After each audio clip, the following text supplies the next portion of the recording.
Hey everybody. Hey everybody. I'm Jay Drapes, in case you forgot. I'm Michael. And we're here in sunny San Diego on day, I think it's 8 or 9 of our tour. And we're going to start off our little vlog now. We want to do it every week. We're a little slow on the uptake since we're just getting started out on the road.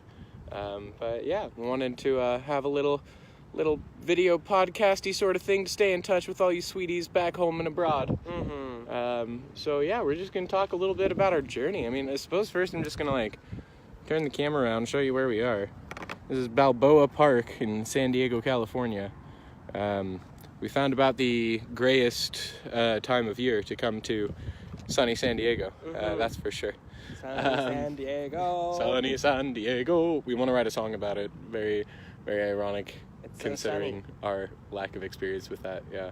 But we won't dwell on that too much. Let's talk about the start of our journey. Do you remember how our journey started, Michael Fierro? Santa Rosa. Santa Rosa, California. We were hanging out at the Soluna household with all of those lovely babes. They put on really cool shows and stuff. If y'all aren't familiar with the Soluna house, you should figure out how to become familiar with the Soluna house.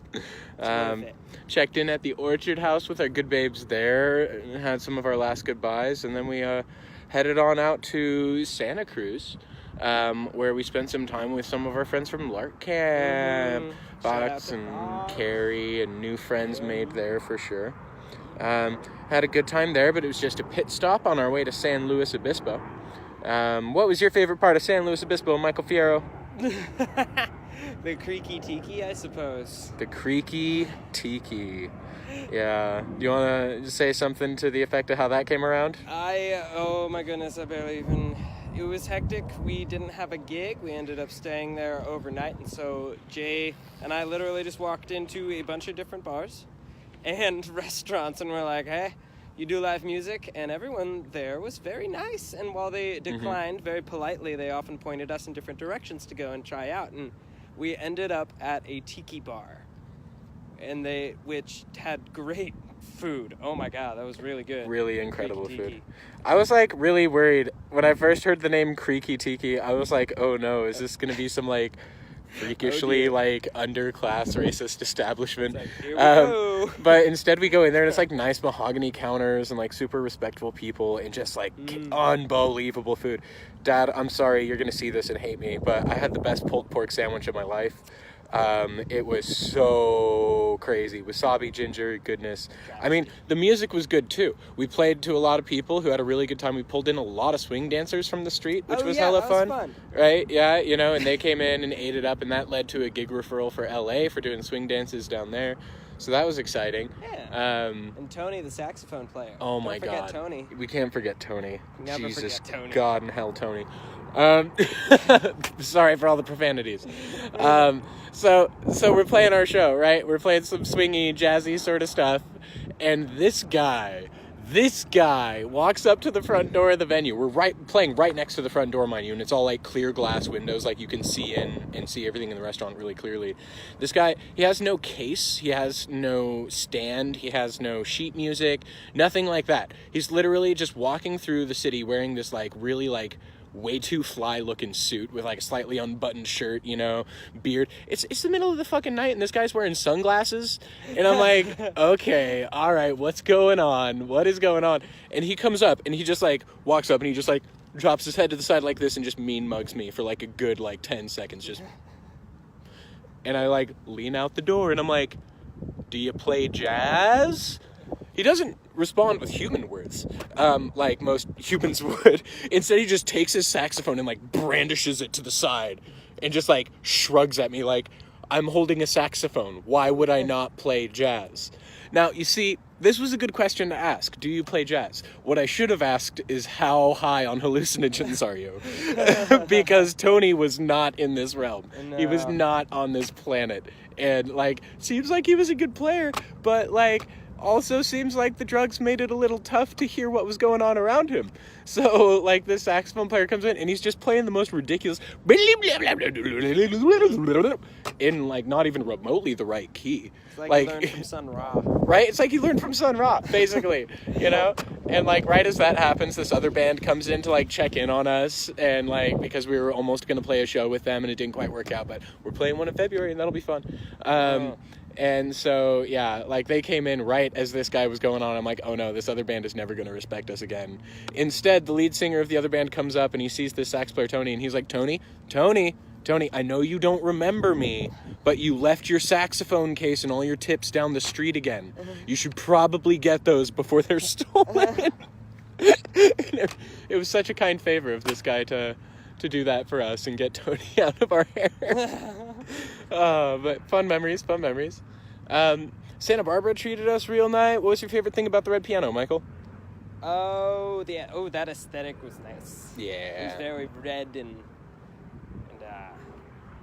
I don't know, like 20s-y. Mm-hmm. It did have that sort of like prohibition look to it. Good, yeah. And like, yeah, it's called the red piano, but like everything in there is this like sexy red black motif.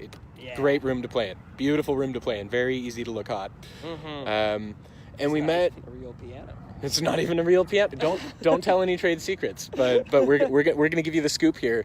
The piano at the red piano isn't actually a real piano, and I was so ready to play some real piano, and like they hide their gear inside of it. Like you pop it open, and like instead of like a piano's harp where all the strings go, it's just like cables and amps, and that really caught me off guard. Good gag. Yeah. We also met some photographers and videographers from the area, and they're putting out a really nice music video of us soon. So that should be fun. Santa Barbara was pretty sweet for that reason. Yeah. Yeah. That was cool. Shout out to Gabe. Yeah, shout out to Gabe. Gabe, thank you, Gabe. Can't wait to see it. Woo! Yeah, then we came on down to San Diego.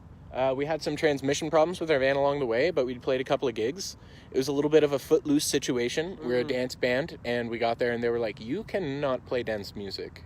This is not a thing you can do. You see, we don't have a cabaret license, and we can get fined really bad. You also have to play below 85 decibels, which, for anyone who's unaware, 85 decibels is about the volume of your garbage disposal, or like a dishwasher running.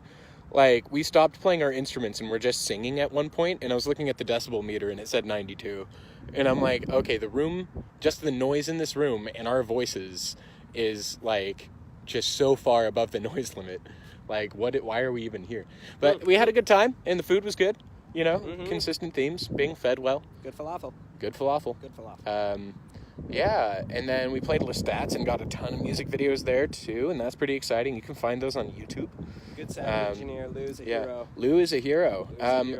If you're a musician and you're watching this and you've sat through for the last 7.5 minutes, then I think that you should definitely take these gigs and find a way to play these venues. Play Lestats West on Adams Street in San Diego, because Lou will hook it up proper.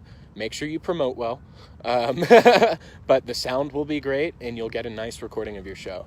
The red piano has a really solid guarantee and is a really good environment, again with some built-in crowd. The Creaky Tiki treated us solid, but only go in there if you have a duo. That's about all they have the budget for, and they're very strict about that, which I really respected. When we reached out to them initially, they were like, hey, we don't want you to play for free because that isn't ethical, and we're worried that your band is too big. And I'm like, no, it's just the two of us. It's going to be great. Thank you for respecting and paying artists. And like, yeah, that's really cool. So yeah, give the Creaky Tiki some love. Oh, we didn't talk about the protest. We got to talk about the protest, right? Yeah. We got involved in this super neat rally protest music thing.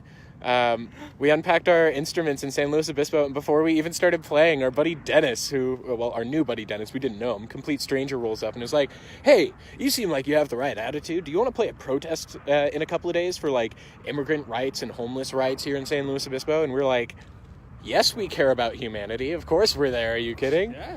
And it was such a great community. So shout out to Dennis and the local Foods Not Bombs in San Luis Obispo. Great work, great rally. We're eager to come back and hang out with y'all. What's the status with the van, Michael? In transition with the transmission. The transmission's in transition? Yeah. Coming along, though. It should be done by tomorrow. Mm-hmm. We're hoping. Fingers crossed. Yeah. Yeah. We were having a minor problem with one of the gears shifting when we brought it in, and they're like, yeah, we'll have it done by like 2 today. And that was a few days ago, a couple days ago? 4 days ago. That was not 4 days ago, was it? It was 3 days ago. 2? I'm pretty sure it was 3 years ago. It was, yeah, we're dead. We've been here a long time. San Diego is our home now. Jed's shower is our home. Big shout out to Jed and Rosemary from Lark Camp. Jesus God, we would not be surviving without them right now. Yes. Yeah. They're great. But yeah, so the van is almost unfakasha'd, but it has been out of commission for several days, and that's been a challenge. All of our instruments and clothes and food have been locked in the van, and we haven't been able to get to it. Been wearing the same crap for like 3 days. Oh my. Ah! Gotta rock it. Luckily, I have my accordion, as you can see, so I've been noodling on that. And some friend of a friend of a friend just like gave Michael this guitar today to use, so we might go busking tomorrow. That'd be neat. Yeah. Actually play some music on tour. Yeah. That'd be pretty cool. Yeah. All right. Well, we're at a really long length of time. It's almost an 11-minute video now. Yeah. This is what we get for taking too long to post these updates. The following ones will be shorter and sweeter and simpler and continue to give you the details of our sweet adventure across the United States of America. Next stop is Phoenix. So going out of state as soon as we get this van. Thank you, California. The first chapter's over. Woo!